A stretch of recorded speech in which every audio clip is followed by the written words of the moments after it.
Amen.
Psalm 78, starting at verse number 34. Whenever God slew them, they would seek him. They eagerly turned to him again. They remembered that God was their rock, that God Most High was their Redeemer. But they would flatter him with their mouths, lying to him with their tongues. Their hearts were not loyal to him. They were not faithful to his covenant. Yet he was merciful. He forgave their iniquity and did not destroy them. Time after time he restrained his anger and did not stir up his full wrath. He remembered that they were but flesh, a passing breeze that does not return. Yet he was merciful. Yes, he was. He forgave their iniquities and did not destroy them. But yet time after time, he restrained his anger and did not stir up his wrath against them. I want to speak real quick from the subject text. It was his mercy Yes, Lord. Amen. that kept me. Yes. It was his mercy that kept me. As we look at this 78th chapter of Psalms, we discover that the background of this particular chapter is surrounded from the perspective that it is a summary, a historical summary of the journey of Israel from the point of Exodus to the point of when David became king. It is a synopsis of the events that transpired, whether it would be based on their interaction or Israel's interaction with God and how they journeyed through each season of their lives. Some of them filled with joy and then others filled with agony. As we know, the children of Israel had a up and down relationship with God. Some would even say, well, how would the children of Israel have such a on-again, off-again relationship with a God that delivered them out of slavery? Sounds kind of reminiscent because it reminds me of us. That's right. Amen. We too have had an on-again and off-again relationship with the same God who delivered our people out of slavery. But it seems as if our minds have been trapped in a place that cannot be broken out of because we keep falling back into old habits, time and time again. But yet, God's mercy has kept us in spite of where our mind has tried to place us. It's too familiar that we can look back at our own history and see the pitfalls that we have yet fallen into as well. But David pens this chapter as a blueprint of how not to allow your history to keep repeating itself when you got a God that keeps delivering you out of the stuff that you get yourself in. It finds me in a position this morning as wondering, what does it take for somebody to really be thankful that God's mercy has kept them? What does it really take for somebody to make a joyful noise unto the Lord? What does it really take for you to enter into his gates with thanksgiving? What does it really take for God to get your full attention? What does it really take for God to really know you, the ins and outs, and for you to lay down and open up your life to him, that he may restore you back to a state that he can use you for kingdom business and not for your own business? What does it take? Yes. For God to get your full attention. Oftentimes we find ourselves with that same dilemma, looking back at ourselves in the mirror, wondering, what does it take for our lives to be turned around? Well, I tell you, what does it take? It takes you stop doing everything that you want to do and start doing what God requires you to do. Yes. That's what it takes. It takes you to humble yourself under the mighty hand of God. What does it take? It takes you praying into a place where you know God can enter in and start to change your life, you have to learn how to present yourself to God that he can get you to a place and restore you back to the state of mind he needs you to be in. Amen. Yes. His mercy Yes. has kept me. Amen. Yes, it has. Verse number 34 says, whenever God slew them, Yes. they would seek him. They eagerly turned to him again. You know, sometimes God has to get our attention. Amen. But the reality of the situation is that God shouldn't have to get our attention after everything he's already done for us. That's right. But he has to poke and prod us at times that we may be able to snap out of the fog that we put ourselves into. But after doing that, look at what verse number 35 says. But they would flatter him. Verse number 35, I'm sorry. They remembered that God was their rock Yes. after he would prod them. They remembered that God was their redeemer.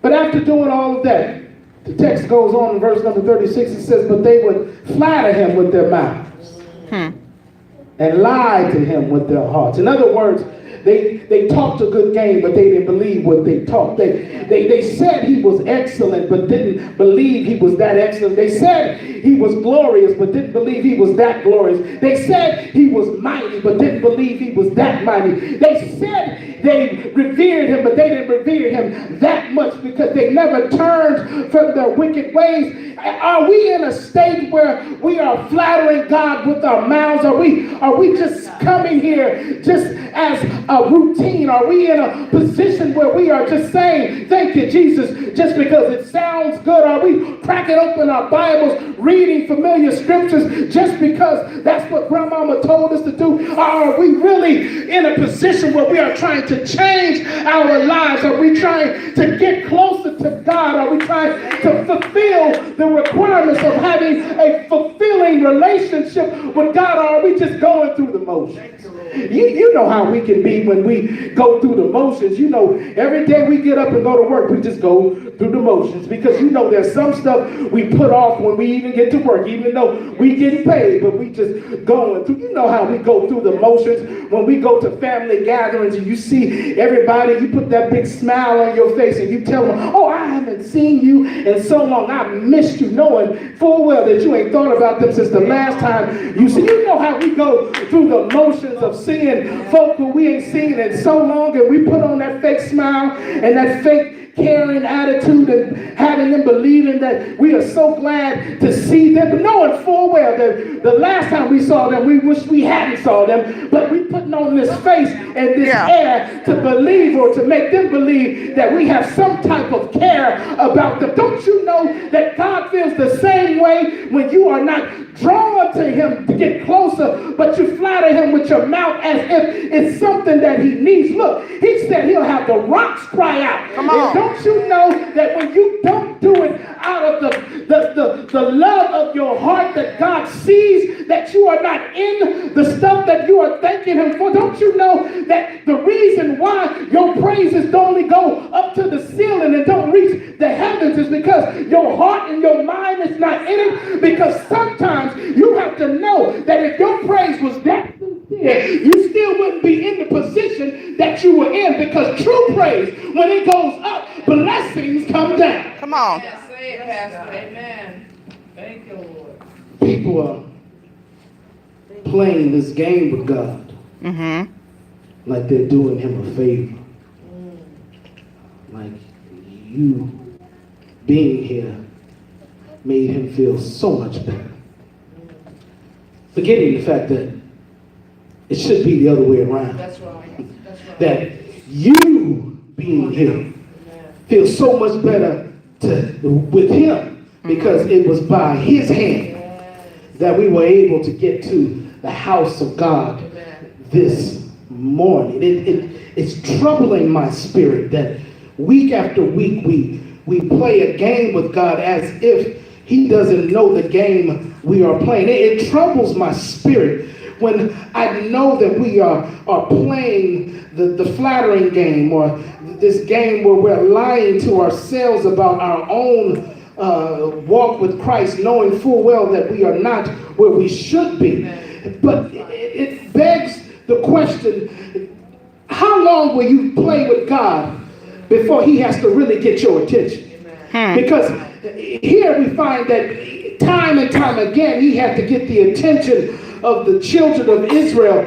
But sometimes it cost them a whole lot. Yes, God. Yes. Cost them generations in captivity. It cost them generations of losing the things that God had promised them. But we don't have generations. We have this one life to get this right. We don't have a whole lot of time to get this life in order with God. And I don't know what kind of time schedule you are on, but we don't have much time left to get our lives in alignment with God. How long you think you got left on this earth when no man knows the time or the hour of when God may call them? You don't know when God is going to come and tap you on your shoulder, and you sitting up here playing with God, thinking you doing something special for him, and all he's requiring you to do is just be true to who you are with him. Amen. I can't make you feel good about what he's done. You got to feel good about what he's done for you, because he did it for you. I'm at a point where I am no longer in a position to poke and prod, to push people to get to a state where they can see that God is trying to get them to a place where he could bless them. I don't care how many days you have that's bad. The song says, my good days outweigh my bad days. That's right. I won't complain. Because let's just really look at it. There are some folk who are in a worse off state than you. Yes. And there are so many things that could have gone wrong that haven't gone wrong. And you ought to be thankful that those things have not occurred, and that his merciful hand has kept you in a position, even though that sometimes some of the stuff you go through hurts.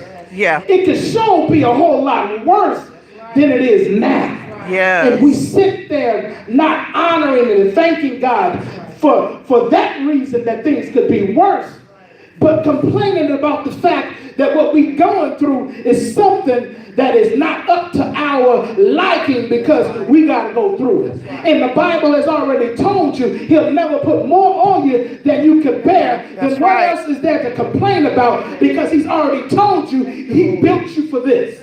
So if he built you and made you to go through this, then why are you complaining that you're going through it? That should just let you know that you're going to come out, because he's already told you, I made you for this. Yes. I don't have nothing else to complain about, because I know every time the enemy rears his ugly head, or every time I go through a test or a trial that God has required me to go through, that he's equipped me to go through it. That I'm not going to stay in it, because he's made me to come through it, because he told me I'll never put more on you than you can bear. It may feel like the weight is getting the best of me, but when I think about all the things that he's done for me, when I look back over my faith, I can stand on the promises of God. That he made me stronger to get through this. It's by his mercy that he keeps me lifted up. It's by his mercy that I can still stand on his promises. It's by his mercy that I can still look to the hills from which comes my help. It's by his mercy that I can say, thank you, Jesus. It's by his mercy that I can still keep a praise on my lips. It's by his mercy that I can still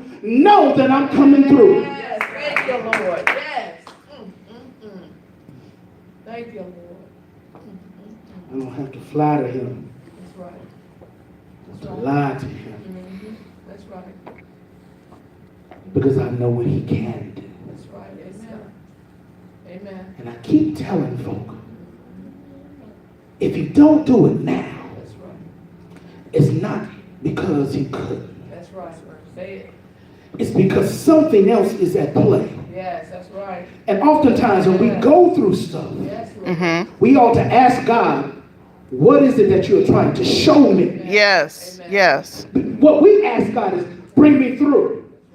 But sometimes God is not looking for you to ask him to bring you through. He's asking you to say to him what it is you're trying to show me as I'm in the midst of what I'm facing. Yes. God sometimes doesn't pull you out because you haven't got what you need out of what you are in order that's going to benefit you on the other side. So Yes. what you need to ask God is, God, what are you trying to show me while I'm going through hell in a handbasket? What are you trying to show me that I seem to be missing because I'm still dealing with the same thing over and over again? What are you trying to illustrate for me that you need me to see that I'm going to need when I come through? What are you trying to show? Who is looking at me that I may not buckle under the pressure? God, what are you trying to do in my life? You need to pose those questions to God, because what God is really trying to do is build something for you now that you're going to use later. Thank you, Lord. Thank you, Lord. We can't rush through the process of coming out of something Amen. That's it. until you get it complete in your mind and in your spirit that God was better for you coming out than you was going in. Come on. Thank you, Lord.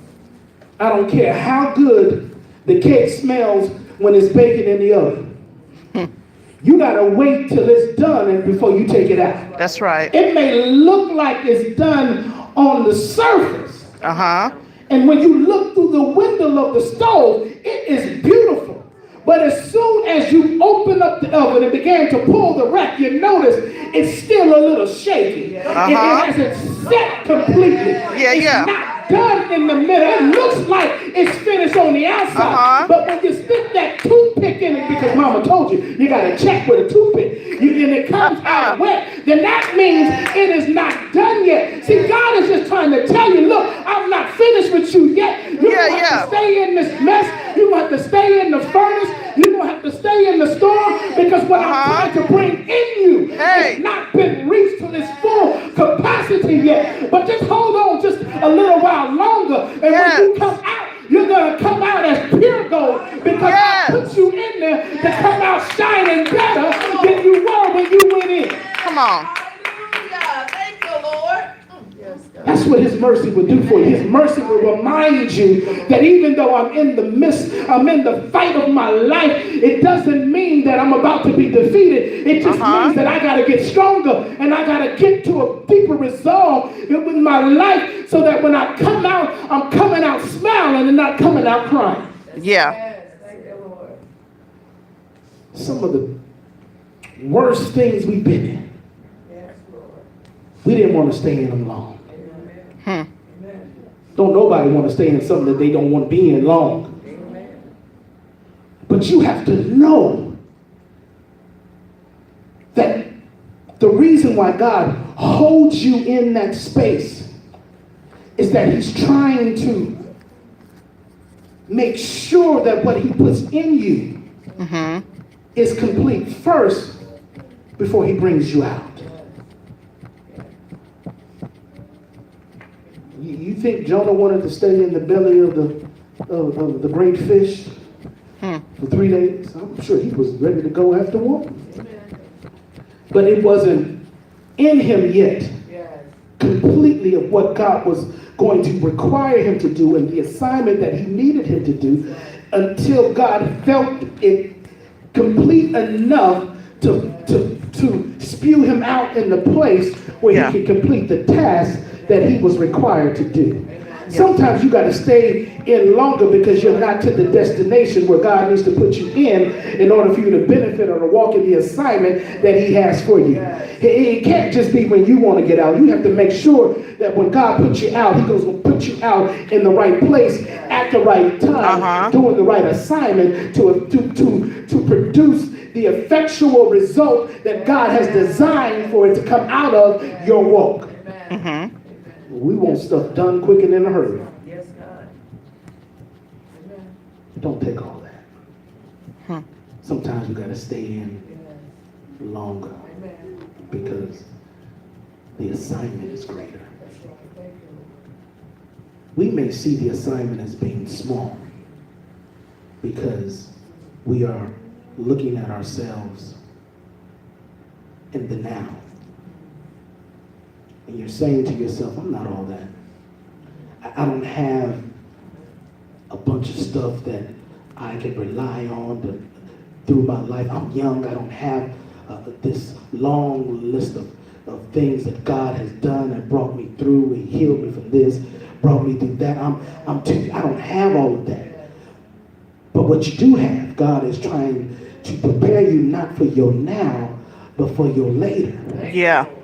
See, his mercy is so rich that he says, in spite of what you have not done, in spite of all the things in which you flatter me with your rhetoric and you lie to me with your praise, he says, look, I'm going to discount all of that because my mercy is great. And he says in the text, because I know you're in the flesh. But what he's really trying to say, I'm looking beyond that because I know what I put in you is going to come to the surface. And what you have to realize is that in spite of all of that, his mercy is what gets you into a position and to a place that he can look beyond all of that and say, you're still my child. You're still the one who I purpose to fulfill this assignment, and you can't run from it. You can't run. You have to trust God even the more. It doesn't matter at times how we feel. God is not concerned about our feelings. He's not concerned that I've been out of shape, that I didn't get a promotion. He's really not concerned that I didn't get the loan that I thought I needed to have the house refinanced. He's really not concerned if you are upset you didn't get the car. He's really not concerned about you're mad because you prayed for him to send you a bunch of opportunities. You wanted him to bless this business. You wanted him to open up the doors. You wanted him to do all of that. You're bent out of shape. God says, I'm not concerned about your feelings. I'm concerned about your soul.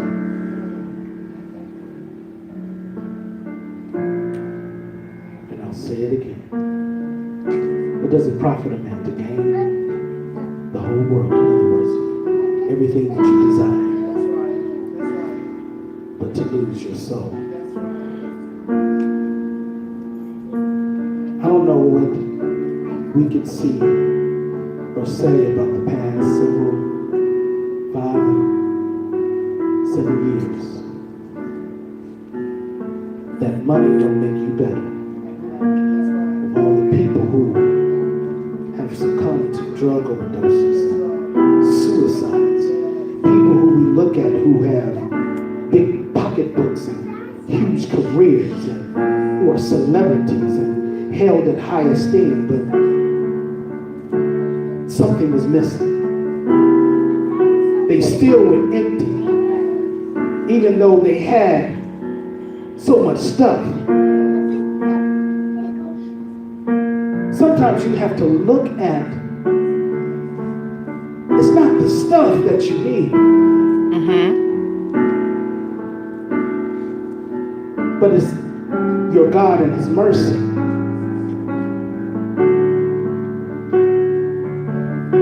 How many times do we have to be reminded that God is really trying to draw us near to him? And that in spite of whatever we're doing,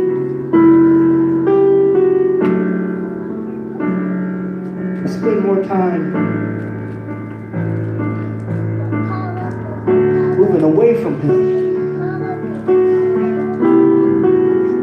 than getting closer to him.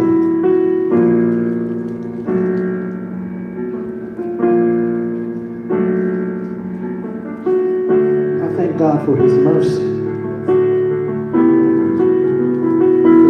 Endures forever. Amen. In spite of whatever we face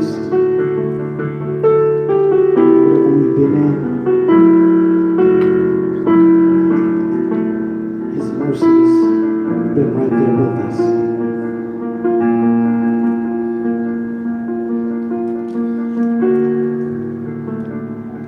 And sometimes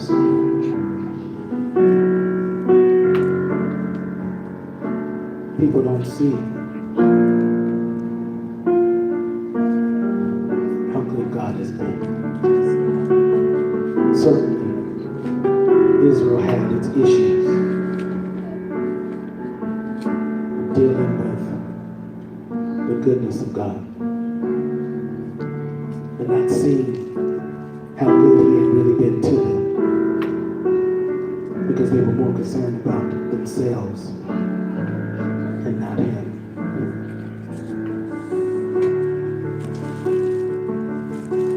How many times have we forgot God?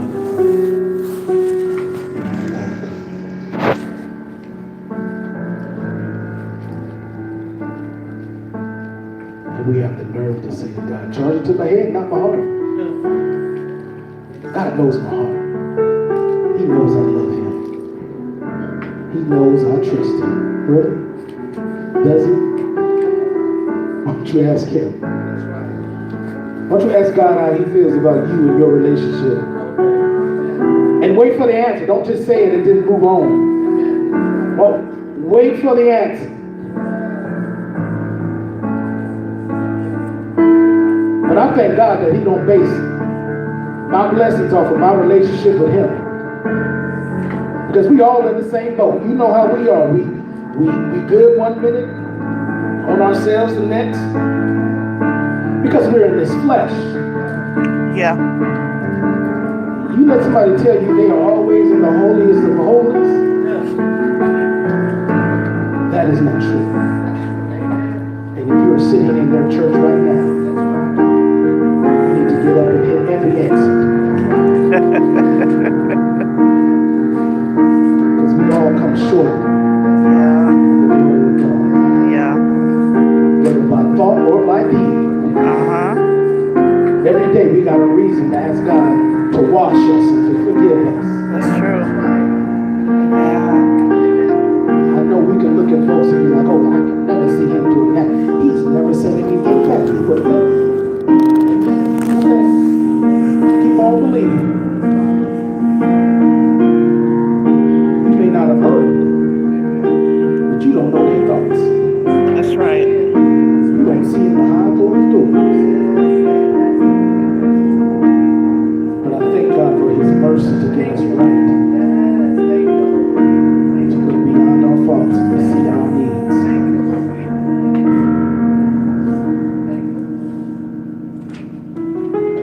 Resting on your feet.